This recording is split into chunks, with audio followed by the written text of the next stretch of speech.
Welcome to my YouTube channel Andhra Pradesh political blogs.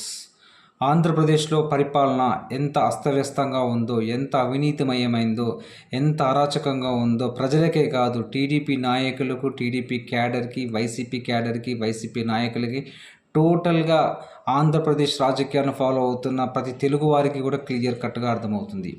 ఆంధ్రప్రదేశ్లో గతంలో ఎన్నడూ లేనంత అవినీతి, అరాచక, అస్తవ్యస్త పరిపాలన కొనసాగుతున్నది. ఇప్పటికే ప్రజలకి ఫుల్ క్లారిటీ వచ్చేసింది. నెక్స్ట్ ఎలక్షన్లలో ఏమవుతుంది, ప్రజెంట్ గవర్నమెంట్ ఈ 4 ఏళ్ళు ఇంకా ఎంత అరాచకంగా, ఇంకెంత అవినీతిమయంగా పరిపాలన సాగిస్తుందో ప్రజలకు ఆల్రెడీ అర్థమైంది. వాళ్ళ యొక్క బాధలు అనేవి చెప్పడానికి వీల్లేని విధంగా అంత రకంగా వాళ్ళు బాధపడుతున్నారు. సో రూట్ లెవెల్లో, గ్రౌండ్ లెవెల్లో, బేస్ లెవెల్లో పార్టీ యొక్క పరిస్థితి, ప్రస్తుత గవర్నమెంట్ యొక్క పరిస్థితి అంత దారుణంగా ఉన్నది.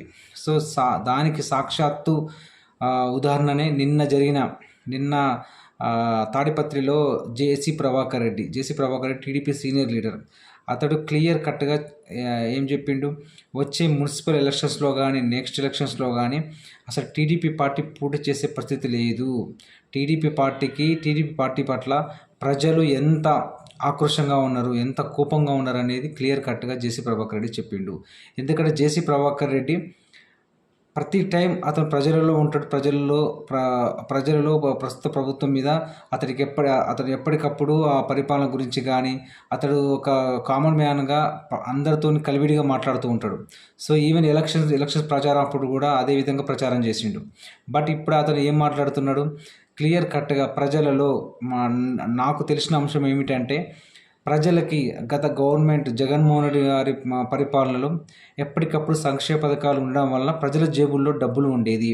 సో వాళ్ళు ఎలాంటి నిత్యావసర వస్తువులు కొనుక్కోవాలన్నా కూడా, ఒక మంచి ఇంట్లో ఏదన్నా వస్తువు కొనుక్కోవాలన్నా కూడా వాళ్ళకి ఏదో రకంగా ప్రతి నెల పథకాల రూపంలో డబ్బులు అనేవి వచ్చి ఉండేవి. సో దానివలన ఆటోమేటిక్గా మార్కెట్లో కొనుగోలు శక్తి పెరగడం వల్ల, ప్రజలలో కొనుగోలు శక్తి పెరగడం వల్ల, ఈవెన్ వ్యాపారం చేసుకునే వాళ్ళకు కూడా బిజినెస్ అనేది ఎప్పటికప్పుడు కంటిన్యూ అవుతూ ఉండేది, లాభదాయకంగా ఉండేది. సో ప్రజెంట్ లాస్ట్ 1 year నుంచి ఎక్కడ ఒక్క పథకం లేదు. సో పథకాలు ఇవ్వకపోవడం వల్ల, డబ్బులు అనేవి ప్రజల దగ్గర లేకపోవడం వల్ల ప్రజలు చాలా ఇబ్బందులకు గురవుతున్నారు.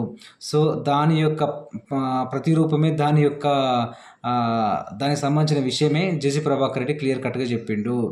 ప్రజలు క్లియర్ కట్గా లాస్ట్ గవర్నమెంట్కి, ఈ గవర్నమెంట్కి కంపేర్ చేసి చూస్తున్నారు. జగన్మోహన్ రెడ్డి గారి హయాంలో సంక్షేమ, అభివృద్ధి అనేవి 2 జోడెద్దుల ఎడ్ల బండి కనుక, 2 ఎడ్లు కనుక కరెక్ట్గా ఉంటేనే బండి ఎలా సాఫీగా సాగుతుందో, అదేవిధంగా ఆంధ్రప్రదేశ్